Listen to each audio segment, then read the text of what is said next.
ओम नमोर्यंताणं नमो सिद्धाणं नमो आर्याणं नमो वज्रायाणं नमो लोहे सव्वसाहुणं मंगलं भगवान् वीरो मंगलं गौतमो गणी मंगलं कुंदकुंदार्यो जैनधर्मोऽस्तु मंगलम्। ओंकार बिंदु संयुक्तं नित्यं जायन्ति योगिनः कामदं मोक्षदं चैव ओंकाराय नमो नमः। अहोपकार जिनवरनो कुंदनो ध्वनि दिव्यनो जेन कुंद ध्वनि आप्या अहो आ गुरु काहननो। तुझ ज्ञान ध्यान नो रंग अमया दर्श रहो ओ शिव पद तक तुझ संग माता हाथ ग्रह।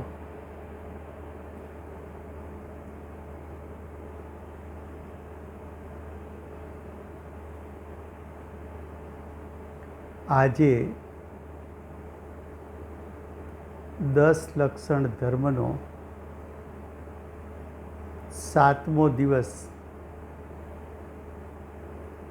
એટલે કે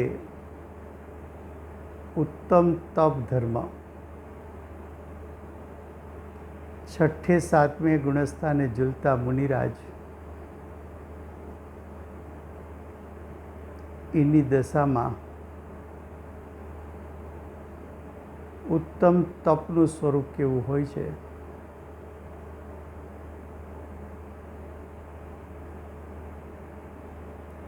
તો મુનિરાજ જ્યારે જ્ઞાયક સ્વભાવ સન્મુખ થઈને પોતાની દ્રષ્ટિ અને ઉપયોગને જ્ઞાયકમાં સ્થિર કરે છે ત્યારે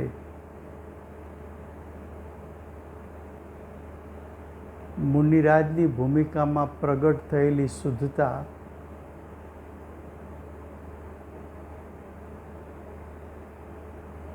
એનું નિમિત્ત પામીને સત્તામાં પડેલા કર્મ સર્વઘાતીમાંથી દેશઘાતી થઈ ઉદ્દીર્ણા થઈ અને નિજરી જાય છે એટલે કે મુનિરાજના ભાવ તપનું નિમિત્ત પામીને સત્તામાં પડેલા કર્મના સ્થિતિ અનુભાગ બળી જવા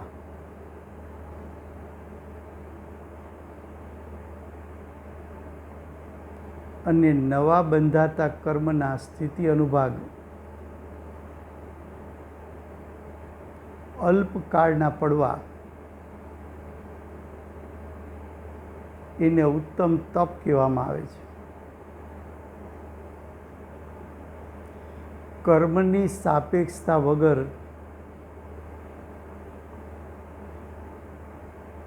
મુનિરાજના પરિણામનું વર્ણન કરવામાં આવે તો જેમ જેમ સોનું એમાં રહેલી અશુદ્ધિ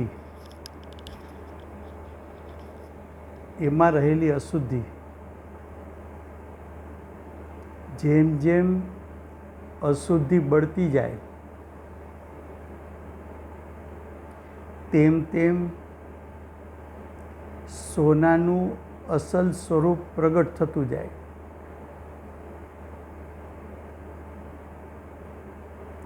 એ જ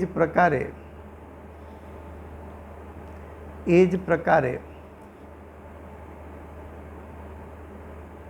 જેમ જેમ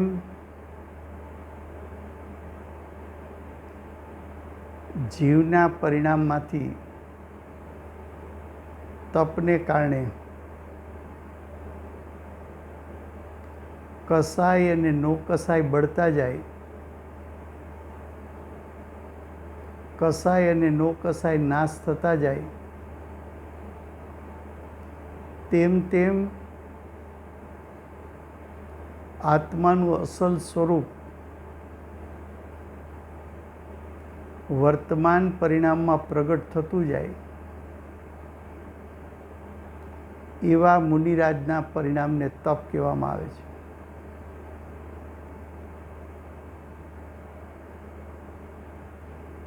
તપ અને ધ્યાનના ફળમાં સાધક જીવોને મુનિપણામાં અવધિ જ્ઞાન અને મનપર્ય જ્ઞાન એની પ્રગટતા પણ થતી હોય છે. તપ અને ધ્યાનને કારણે મુનિરાજના સવિકલ્પ દશાના પરિણામ જે પ્રશસ્ત થયા છે,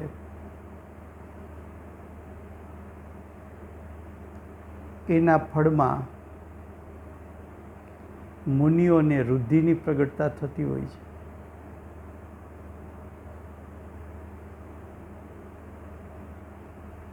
તપ અને ધ્યાન એ નિજરા તત્વ છે. તપને કારણે સમયે સમયે મુનિરાજને દ્રવ્ય કર્મની નિજરા થાય છે.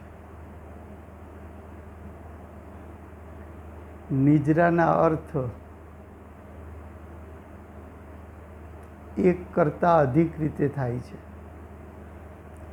નિજરાનો એક અર્થ છે તપને કારણે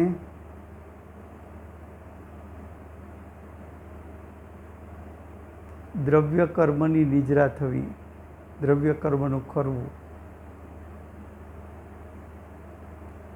બીજો અર્થ થાય છે તપને કારણે મુનિરાજને સત્તામાં પડેલા કર્મ એના સ્થિતિ અનુભાગ બળતા જવા, એના સ્થિતિ અનુભાગ સુકાતા જવા.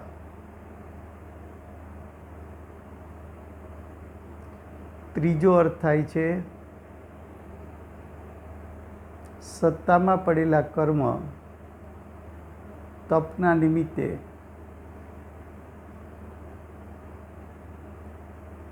નિમિત્તે સત્તામાં પડેલા દ્રવ્ય કર્મ એને ફળ આપવાની શક્તિ ઘટતી જવી, ફળ આપવાની શક્તિ હીન થતી જવી.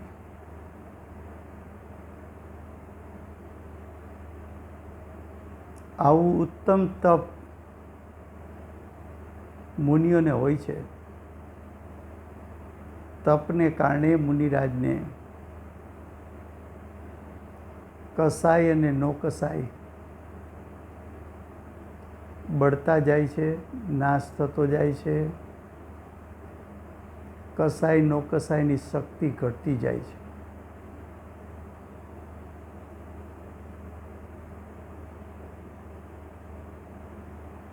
તપથી ભાવ કર્મનો નાશ થાય છે અને શુદ્ધતાનું પ્રત્પન્ન થાય છે.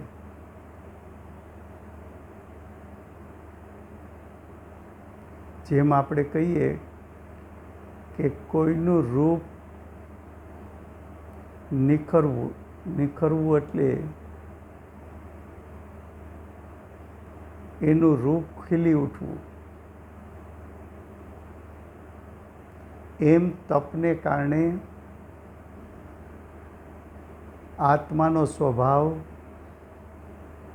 વર્તમાન પરિણામમાં ખીલી ઉઠવો એ ઉત્તમ તપનું સ્વરૂપ છે. આવું તપ મુનિઓને હોય છે. હવે આપણો મૂળ વિષય ચાલે છે સાધક દશા.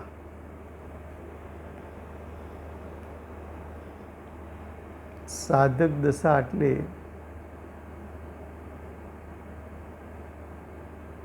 સમ્યક દ્રષ્ટિની દશા, શ્રાવક શ્રાવિકા અર્જિકાની દશા, છઠ્ઠે સાતમે ગુણસ્થાને ઝૂલતા મુનિની દશા અને શ્રેણી આરોહણ કરનાર મુનિની દશા. એમાં સમ્યક દ્રષ્ટિની દશાનું વર્ણન ચાલે છે.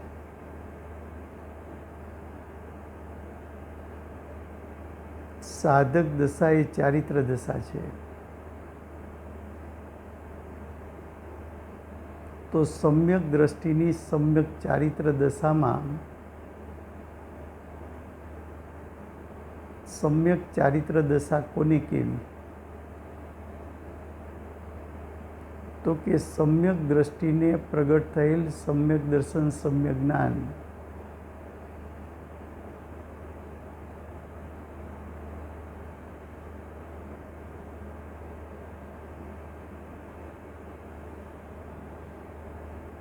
સમ્યક દ્રષ્ટિને પ્રગટ થયેલા સમ્યક દર્શન, સમ્યક જ્ઞાન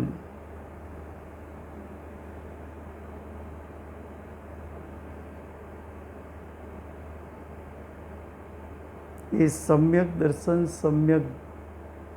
સમ્યક દર્શનનો ઘાત કરવાવાળા અતિચાર દોષો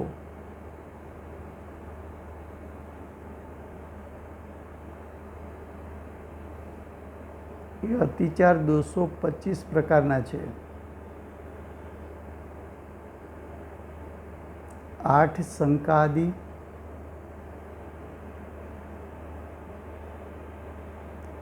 3 પ્રકારની મૂઢતા,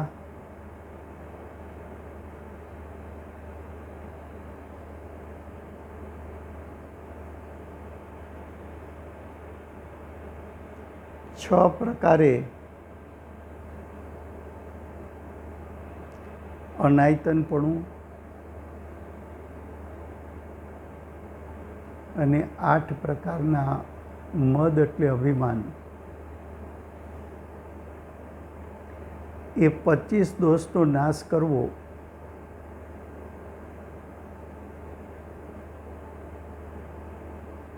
એ સ્વરૂપાચરણ ચારિત્ર છે.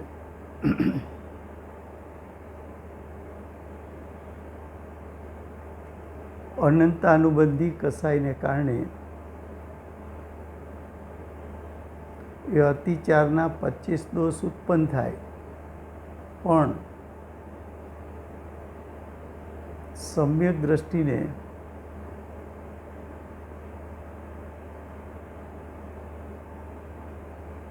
આ 25 દોષનો નાશ થતાં અતિચાર દોષોનો નાશ થાય છે. એમાં 8 શંકાદિ દોષ એ વિષય આપણો ચાલે છે. એ વિષયમાં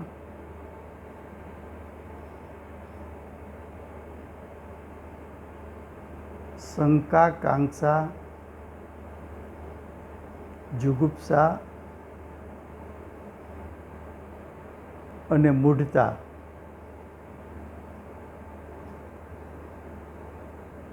એટલો વિષય પૂર્ણ થયો છે.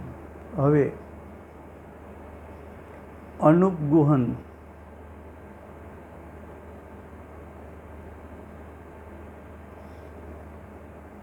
અષ્ટપાહુડ,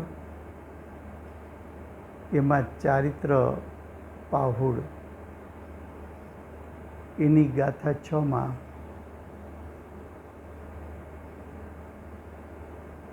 એનું વર્ણન ભાવાર્થમાં કર્યું છે. તો હવે કહે છે, ધર્માત્મા પુરુષોમાં એટલે સમ્યક દ્રષ્ટિ પુરુષોમાં કર્મના ઉદયથી કાંઈક દોષ ઉત્પન્ન થયેલો દેખી તેની અવજ્ઞા કરવી. કોઈ સમ્યક દ્રષ્ટિ જીવ છે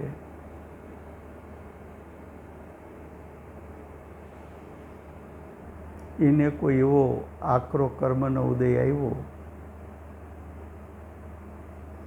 અને સમ્યક દ્રષ્ટિ ચલમલ થયા, પણ સમ્યક દર્શન ગુમાવ્યું નહીં. પણ એ આકરા કર્મના ઉદયમાં સમ્યક દ્રષ્ટિથી કોઈ દોષ થયો તો સમ્યક દ્રષ્ટિના દોષોને બહુ વિશાળ કરીને જાહેરમાં બતાવવા એ અનુપગુહન છે. અને પોતાનામાં ગુણ ન હોવા છતાં પોતાના ગુણ મોટા કરીને બતાવવા એ અનુપગુહન દોષ છે.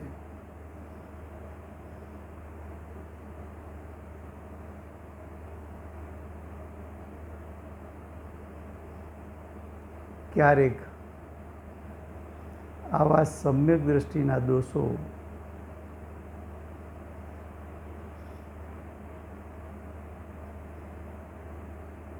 એને મોટા કરીને કહેવાથી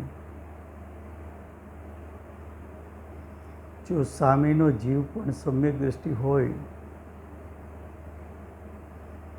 તો એનું ક્યારેક સમ્યક દર્શન પણ છૂટી જાય.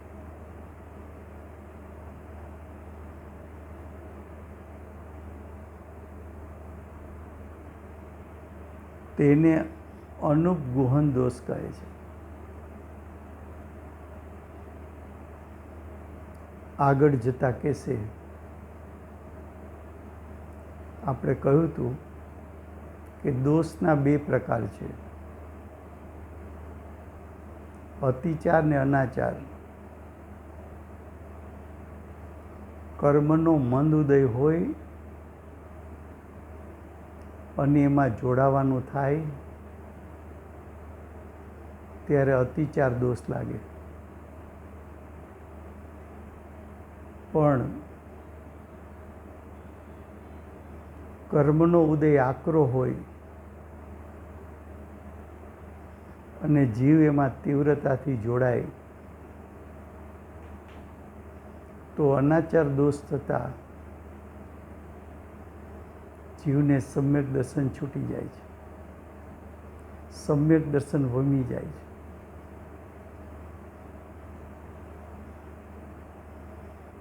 હવે અસ્થિતિકરણ દોષ બતાવે છે કે ધર્માત્મા પુરુષોને કર્મના ઉદયના વશે ધર્મમાંથી ડગી જવું, ધર્મમાં સ્થિરતા ન રહેવી, તે અસ્થિતિકરણ દોષ છે. પૂજ્ય ગુરુદેવ જેવા જીવ બહુ ઓછા હોય. પૂજ્ય ગુરુદેવે પરિવર્તન કર્યું ત્યાર પછી સમાજમાંથી, સંપ્રદાયમાંથી ઘણા લોકોએ વિરોધ કર્યો, પણ પૂજ્ય ગુરુદેવ પોતાના શ્રદ્ધાન જ્ઞાનમાં અડગ રહ્યા. વજ્ર સ્તંભની જેમ સતને માટે અડગ રહ્યા.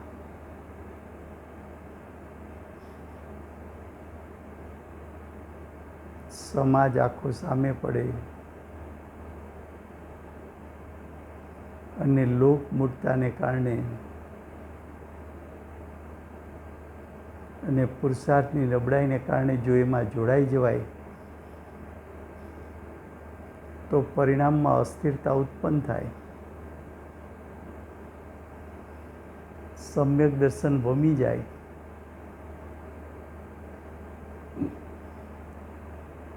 જીવ અસ્થિરતાના દોષને કારણે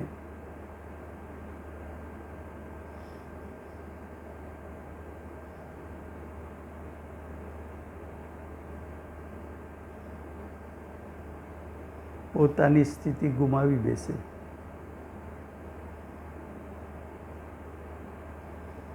હવે બતાવે છે અવાત્સલ્ય દોષ.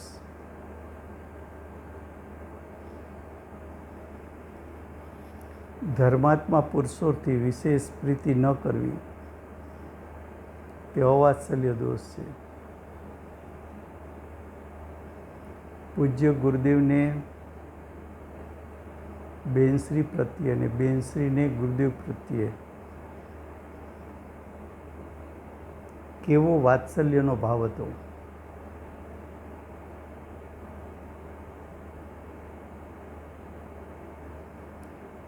ગુરુને એમ થાય કે શિષ્યા સમ્યક દ્રષ્ટિ છે તો એની વર્તમાન પરિણતિની સ્થિતિ શું છે એ જાણવાનો ભાવ રહે.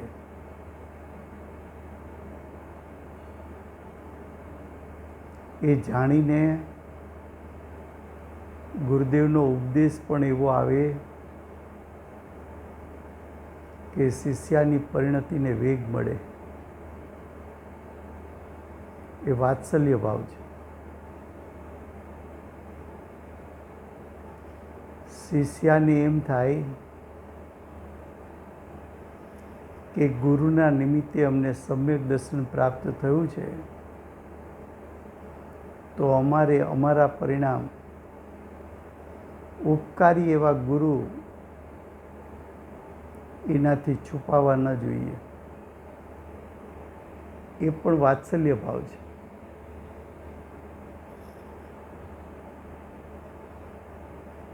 બેનશ્રીને જાતિશ પણ જ્ઞાન થયું તો ગુરુદેવની આજ્ઞા હતી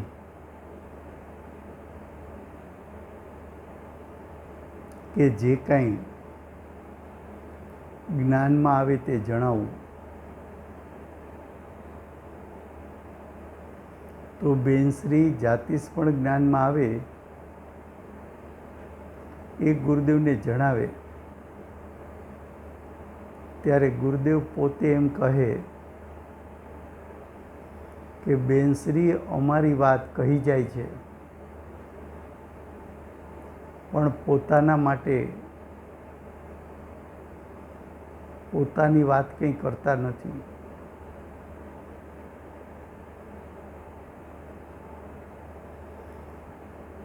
શિષ્યાને એમ થાય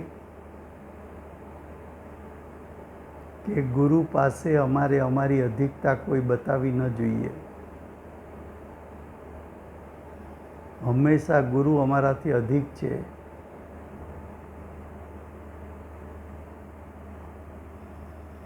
એ વાત્સલ્યનો ભાવ છે. વાત્સલ્ય કોને કહેવાય કે ગાયને વાછરડા પ્રત્યે વાત્સલ્ય કેવું હોય કે વાછરડાને મારી ખાવા સિંહ કે વાઘ આવે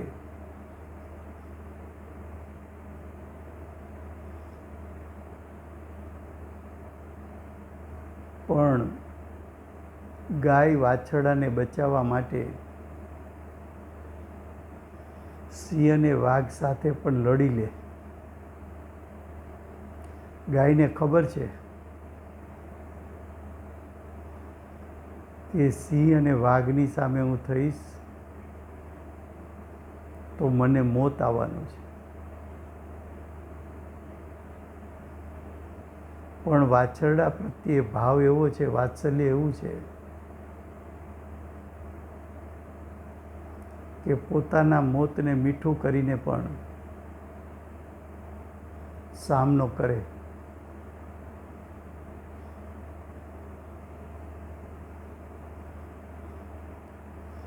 હવે કે છે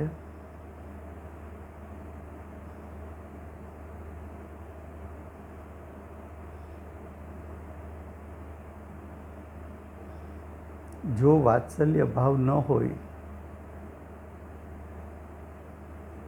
તો સમ્યક દર્શન ટકતું નથી, અથવા સમ્યક દર્શનમાં અતિચાર દોષ આવે છે.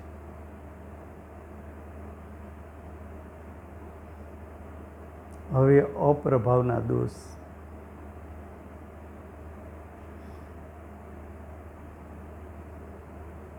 જેને સમ્યક દર્શન જ્ઞાન ચારિત્ર પ્રગટ થાય,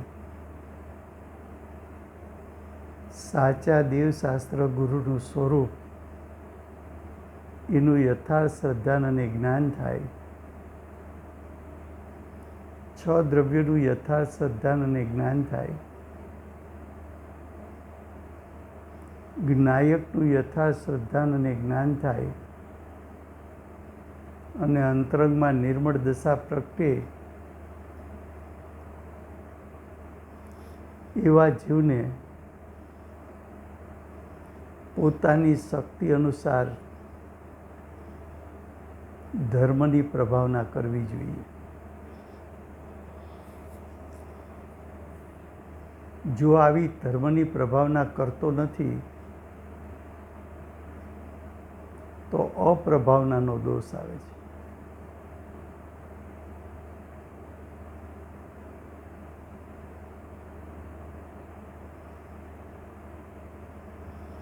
પૂજ્ય ગુરુદેવે મોક્ષ માર્ગ પ્રગટ કર્યો.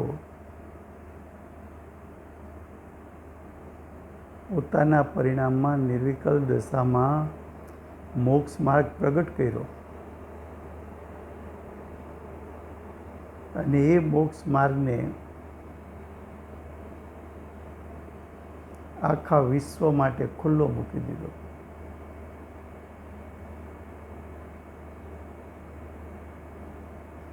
દેશમાં ને વિદેશમાં ક્યાંય સમયસાર શબ્દ બોલો ત્યાં તો એમ કે કાનજી સ્વામી વાળા લાગો છો.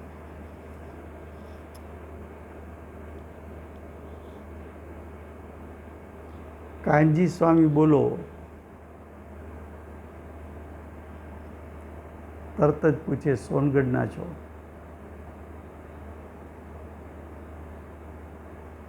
જાણે કે સમયસાર, સોનગઢ અને કાનજી સ્વામી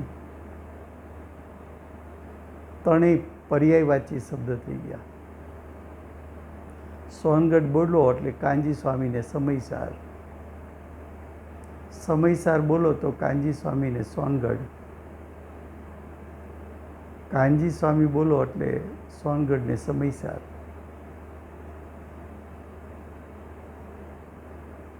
લાખો કરોડો જીવમાં વાત ફેલાઈ ગઈ.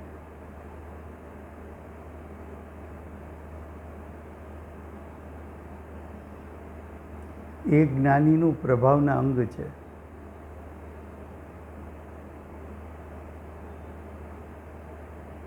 જ્ઞાનીના સાહિત્યની પ્રભાવના કરવી પડતી નથી.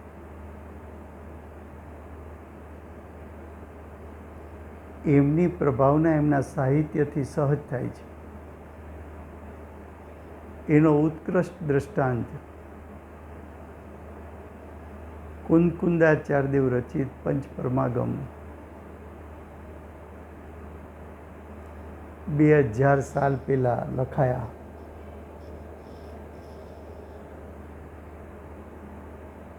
એ સાહિત્ય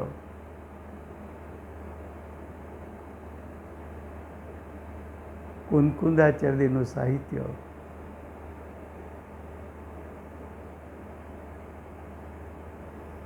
સાહિત્ય વિદ્યમાન રહ્યું અને પૂજ્ય ગુરુદેવ જેવું નિમિત્ત મળ્યું,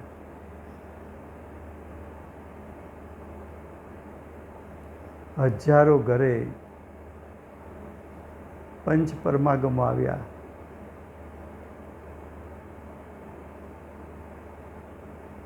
એ પંચ પરમાગમો મંદિરોમાં, સ્વાધ્યાય મંદિરોમાં એની સ્થાપનાઓ થઈ. જીનવાણી તરીકે પૂજાણા.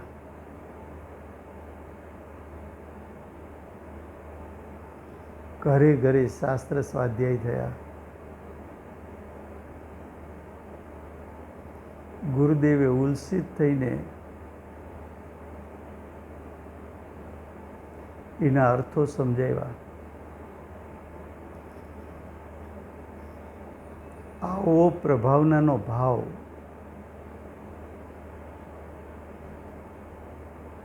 જો ઉત્પન્ન ન થાય તો અપ્રભાવનાનો દોષ આવે.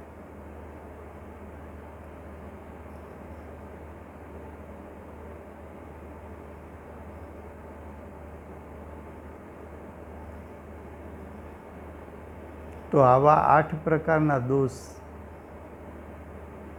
એ મિથ્યાત્વના ઉદયથી 8 દોષ સમ્યક્ત્વના હોય છે. જ્યાં આ દોષો તીવ્ર હોય ત્યાં મિથ્યાત્વ પ્રકૃતિનો ઉદય બતાવે છે.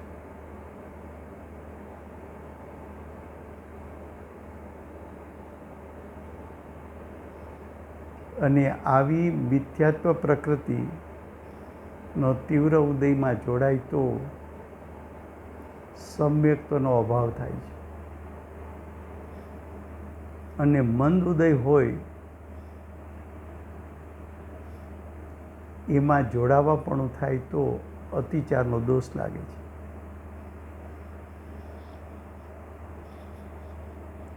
જ્યારે આવો અતિચારનો દોષ લાગે તો ક્ષાયોપશમિક સમ્યક્ત્વનો અભાવ હોય છે. એટલે કે ક્ષાયોપશમિક સમ્યક્ત્વ પ્રગટ થતું નથી.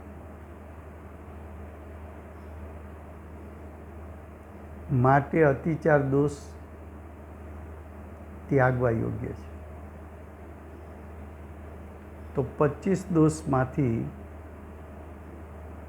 આ 8 દોષનું વર્ણન થયું. હવે 3 મૂઢતા રૂપી દોષ. એમાં પહેલું દેવ મૂઢતા, બીજી પાખંડ મૂઢતા અને ત્રીજી લોક મૂઢતા. એમાં પ્રથમ દેવ મૂઢતાનું વર્ણન કરે છે. કોઈ વરદાનની ઈચ્છાથી સરાગી દેવોની ઉપાસના કરવી. શું કહ્યું? કોઈ વરદાન પ્રાપ્ત કરવા માટે રાગયુક્ત દેવો છે એની ઉપાસના કરવી. એવા દેવોની પાષાણમાંથી પ્રતિમા બનાવી સ્થાપના કરવી. આવા રાગી દેવોની પૂજા કરવી તે દેવ મૂઢતા છે.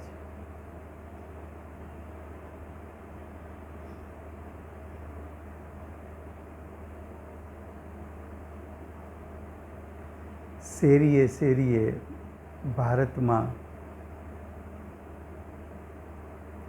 કુદેવોની સ્થાપના થયેલી છે. એની માનતા રાખે. આટલા શ્રીફળ વધેરીશ,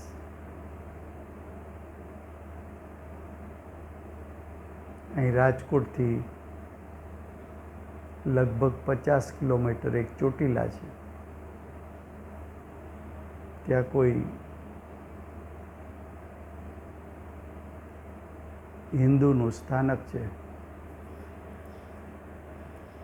એટલે કે કુદેવનું સ્થાનક છે, ત્યાંની માનતા રાખે 50 કિલોમીટર ચાલીને જઈશ, એવી માનતા રાખે કે સૂતા સૂતા પડખા ફેરવતો ફેરવતો રાજકોટથી ચોટીલા 50 કિલોમીટર જઈશ.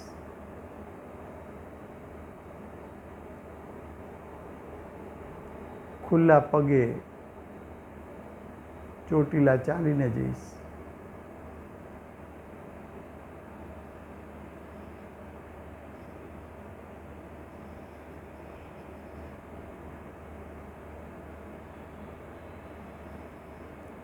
એ દેવમૂઢતા છે.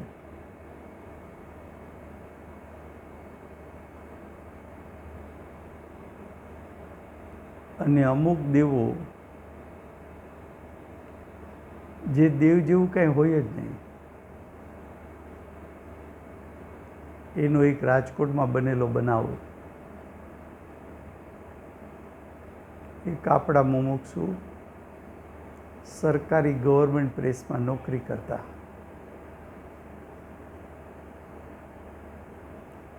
તો ત્યાં નોકરી કરનાર સર્વિસ કરનાર લોકોનું એક યુનિયન હતું.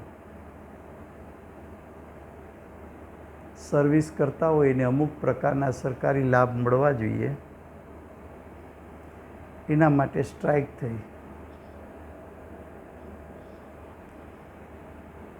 હડતાલ પડી. 2-3 દિવસ હડતાલ ચાલી, પણ કોઈ સમાધાન ન થયું. તો કોઈએ ત્યાં એક પથ્થર મૂક્યો, બીજા એના ઉપર તેલ ને સિંદૂર છાંટ્યા.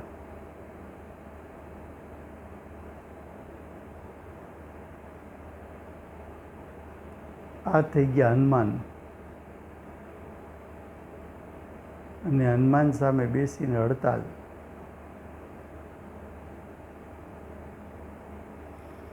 થોડા ટાઈમ પછી ત્યાં હનુમાનનું મંદિર બનાવ્યું. પછી કે આ મંદિરનું નામ શું આપવું?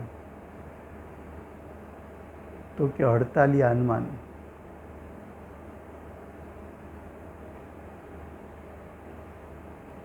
આજે 25, 30, 40 વર્ષથી મંદિર ઊભું છે.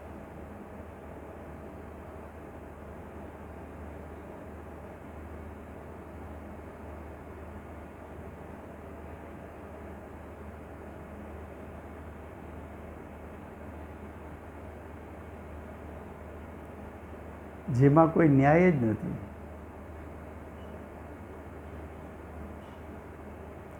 જૈનોના મંદિરો, એની પ્રતિમાઓ ઉપર કંઈ ને કંઈ ચડાવીને હિન્દુના મંદિર સ્થાપિત થઈ ગયા.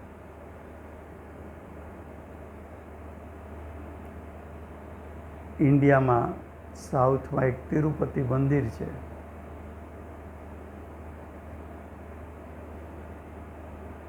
ત્યાં તામિલી લોકો તિરુપતિ ભગવાનને બહુ માને. હમણાં એમાં કંઈ કોર્ટ કેસો થયા અને તપાસો કરતાં કરતાં ખબર પડી કે તિરુપતિ ભગવાન જેવું કાંઈ હતું જ નહીં. આ તો જૈનના નેમિનાથ ભગવાનનું મંદિર છે.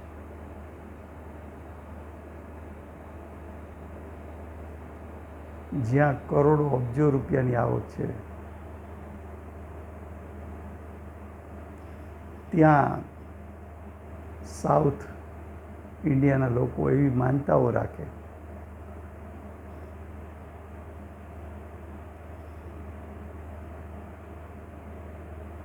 કે અમારી ઈચ્છા મુજબ એને માનતા રાખી હોય કે આવું કંઈ થશે તો હું આવું કરીશ, તો ત્યાંની માનતા જો પૂર્ણ થાય તો ત્યાં જઈને પોતાના માથાના વાળ કઢાવી નાખે, વાળ ઉતરાવી નાખે બધા.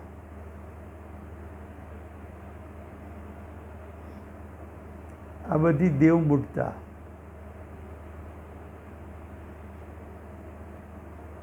દેવમૂઢતા એ મિથ્યાત્વ છે.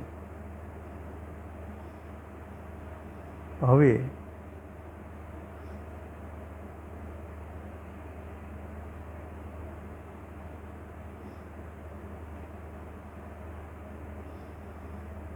પાખંડી મૂઢતા. પાખંડી મૂઢતા એટલે ઢોંગી ગુરુઓને માનવા.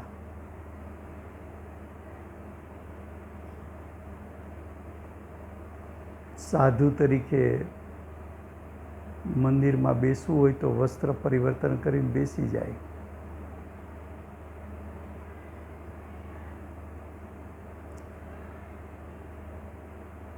અનેક પ્રકારનો બાહ્ય પરિગ્રહ હોય, એમાં પણ જો વ્યભિચારી હોય તો અનેક સ્ત્રીઓ સાથેના સંબંધવાળા હોય, અને ક્યારેક વ્યસની હોય તો ડ્રિંક્સ પણ કરતા હોય અને ડ્રગ્સ પણ લેતા હોય, કરે બધી પાપની પ્રવૃત્તિ, મનાવે પોતાને સાધુ. એવા ઢોંગી ગુરુ જેની પાસે પરિગ્રહ છે,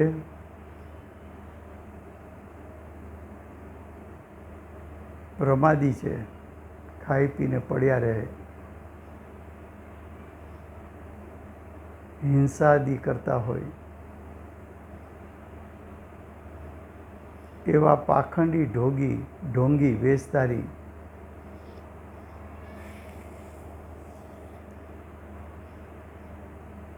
એવા ઢોંગી સાધુઓનો સત્કાર કરે,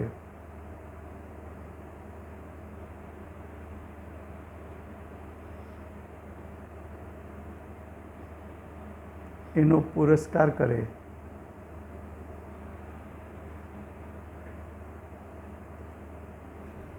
એની સેવા કરે, એનું આરાધન કરે, એને ધર્મી માને, એ પાખંડ મૂઢતા છે.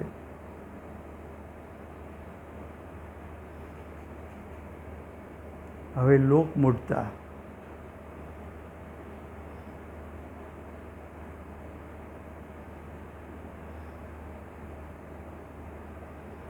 અન્ય મતની વાતો સાંભળે, અન્ય મતનો ઉપદેશ સાંભળે, પણ પોતે જાતે કંઈ વિચારે નહીં.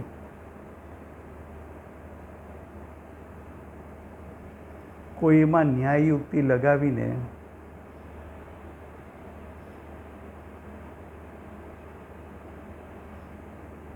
આ ધર્મ સાચો છે કે ખોટો એનો કાંઈ વિચાર ન કરે, પણ એમ કે આટલા લોકો માને છે તો કંઈ સમજીને માનતા હશે ને. અથવા ક્યારેક ઉલટું થાય, પોતે ધર્મનો પણ ન હોય, પણ કોઈ સગા સંબંધી મિત્રો કેની સાથે એવા સ્થાનમાં ગયો હોય તો પોતે પણ દર્શન પૂજા વગેરે કરવા બેસી જાય. કેમ? તો કે હવે આટલા બધા વચ્ચે આપણે જો નહીં કરીએ તો લોકો શું કહેશે? લોકોને એમ થશે કે આ માણસ તો નાસ્તિક લાગે છે.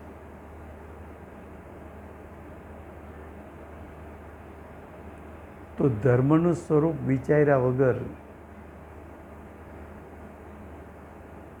પોતાનો વિનય વિવેક વાપર્યા વગર લોકોના ડરથી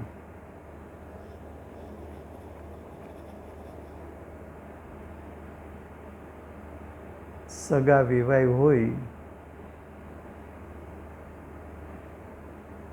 અન્યમતી હોય,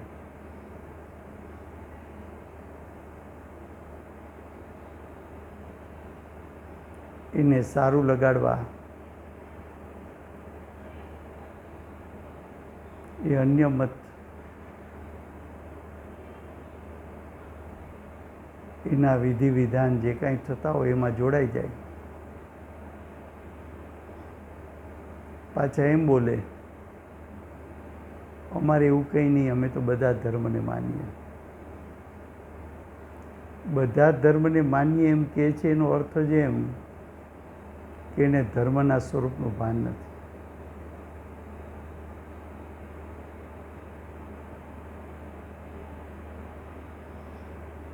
તો એને લોકમૂળતા કહી છે.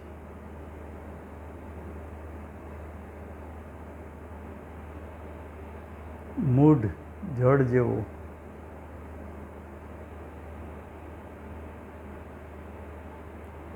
અન્ય મતવાળાઓનો ઉપદેશ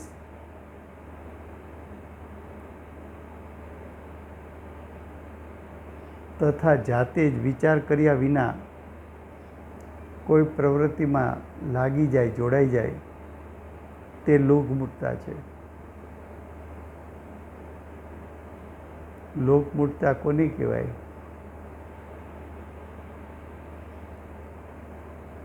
કે સૂર્ય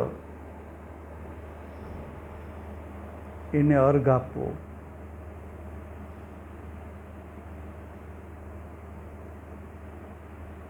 ગ્રહણમાં સ્નાન કરવું, સંક્રાંતિમાં દાન કરવું, અગ્નિનો સત્કાર કરવો,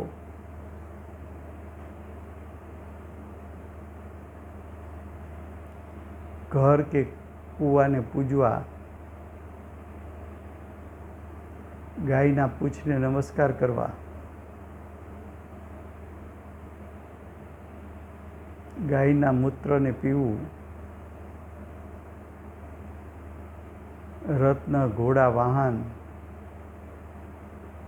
પૃથ્વી, વૃક્ષ, શસ્ત્ર, પર્વત વગેરેની સેવા પૂજા કરવી, નદી, સમુદ્રમાં એને તીર્થ માનવું, એમાં સ્નાન કરવું,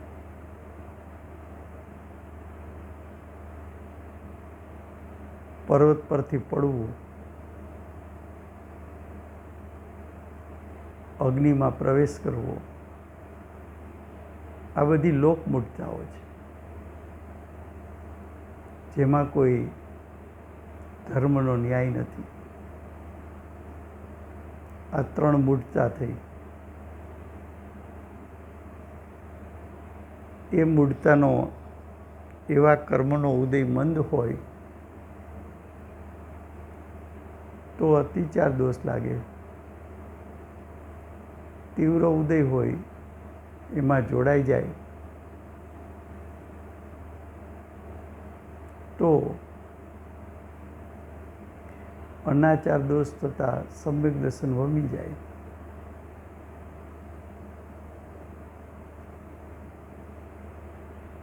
આ બધા દોષને દૂર કરવા એ સમ્યક પ્રચરણ ચારિત્ર છે. હવે 8 ને 3 11 દોષ થયા. હવે અનાયતન,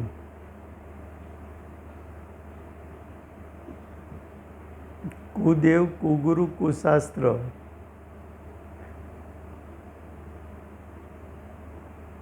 તેમજ કુદેવના ભક્ત,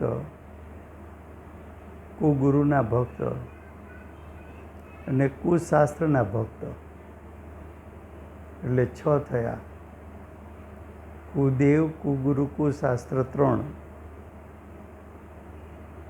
કુદેવનો ભક્ત 4થો, કુગુરુનો ભક્ત 5મો ને કુશાસ્ત્રનો ભક્ત એ 6થું. આ 6ને ધર્મના સ્થાન માનવા. એ ખરેખર ધર્મના સ્થાન નથી,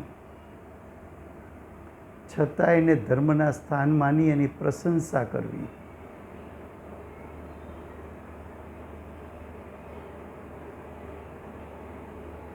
વચનથી પ્રશંસા કરે, કાયથી વંદના કરવી એ પણ પ્રશંસા છે.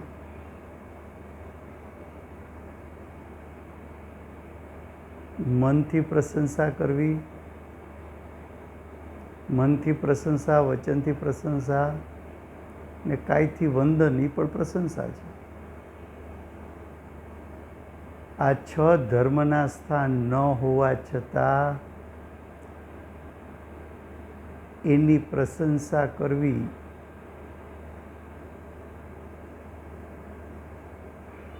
એ દોષ છે.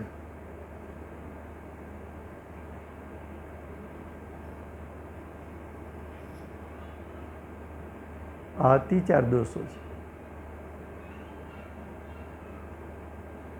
જો પૂજ્ય ગુરુદેવે પરિવર્તન કર્યા પછી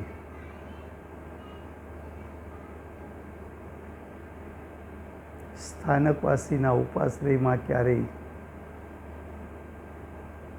કોઈ સ્વાધ્યાય આપ્યા નથી. એ સ્થાનોમાં ફરી પાછા ગયા નથી. જ્યાં સંપ્રદાયમાં તત્વજ્ઞાનની વિપરીતતા છે, વસ્ત્રથી મુનિપણું મનાવાય છે, સ્ત્રી પર્યાયના મોક્ષ થાય છે એમ મનાવાય છે, સ્ત્રીઓને આચાર્ય પદ અપાય છે,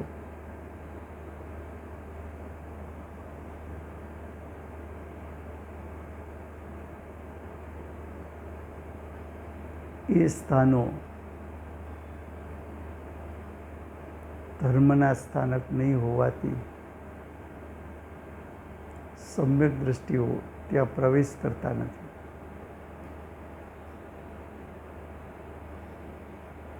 પૂજ્ય ગુરુદેવના મુમુક્ષુઓ માટે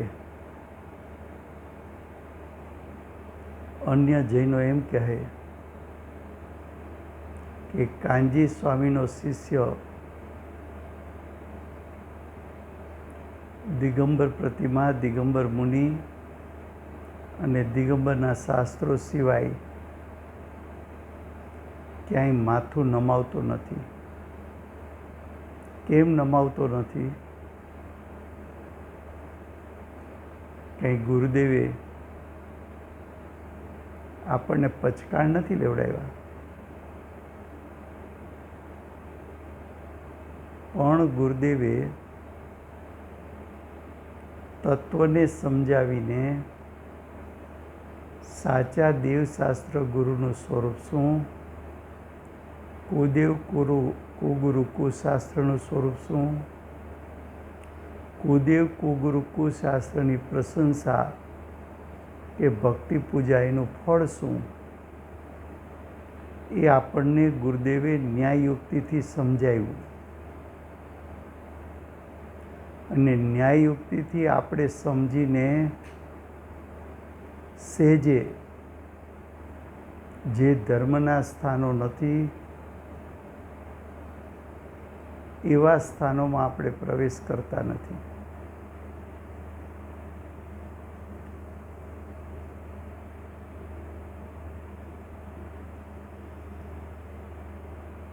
ગઈકાલના સ્વાધ્યાયમાં કહ્યું હતું કે આ ધર્મના સ્થાનકો નથી, પણ કોઈ આર્કિટેક્ટે કોઈ ધર્મનું સ્થાન બહારથી પ્રશંસા કરવી પડે એવું બનાવ્યું હોય તો એવું સારું સ્ટ્રક્ચર જોઈને પ્રશંસા કરવામાં વાંધો શું?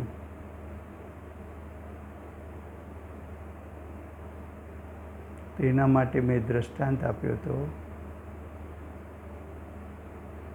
કે ગ્લાસની બોટલમાં ઝેર હોય તો પીવું કે સોનાની બોટલમાં ઝેર હોય તો પીવું. તો કે આવું કેમ કહો છો? તો કે તમે જેને ધર્મનો સ્થાનક કહો છો ત્યાં તો કુદેવ કુગુરુ કુશાસ્ત્ર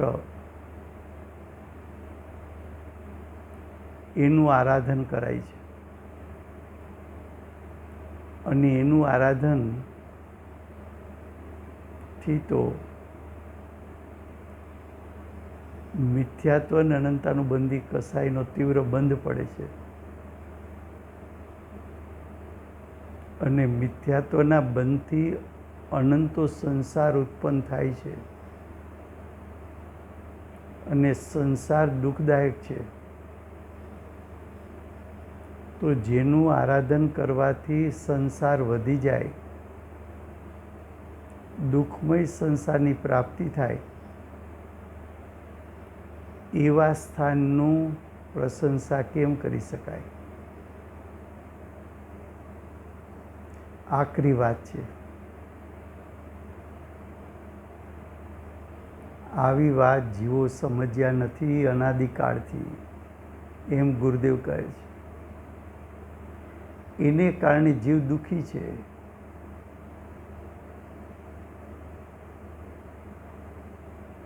આવા પરિણામ કરીને જીવ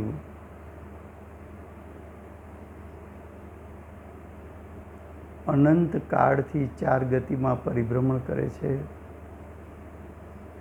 પંચ પરાવર્તન કરે છે, સંસારને ઉત્પન્ન કરે છે અને સંસારરૂપ પરિણામથી દુઃખનું વેદન કરે છે. લોકાકાશનો કયો ભાગ એવો છે કે જ્યાં તું અનંત વખત જન્મો નથી?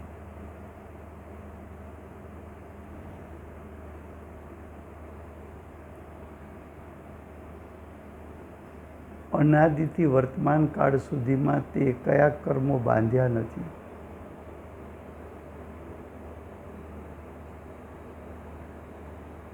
અનાદિથી આજ દિવસ સુધીમાં તું કઈ યોનિમાં જન્મો નથી?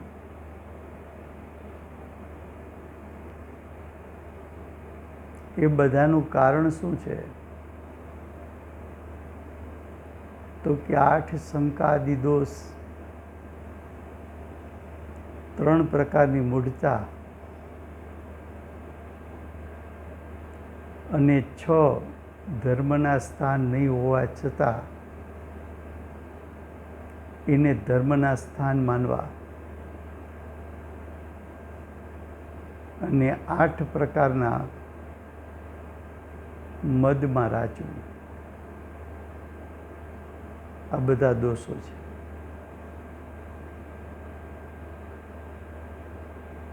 હવે 8 પ્રકારના મદ દોષ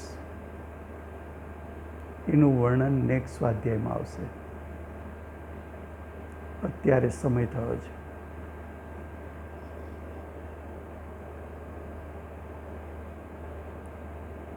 દિવ્ય ધ્વનિના દાતાર શ્રી સિમંદર ભગવાનનો જય હો. દિવ્ય ધ્વનિનો સંદેશ લાવનાર શ્રી કુંકુંદાચાર્ય દેવનો જય હો. દિવ્ય ધ્વનિના સંસ્કાર વર્તમાનમાં ઉજાગર કરનાર પરમ કૃપાળુ શ્રી સદગુરુદેવનો જય હો. પ્રસમ મૂર્તિ ભગવતી માતનો જય હો. અષ્ટજિનવાણી માતનો જય હો. પરમ દિગંબર જૈન ધર્મનો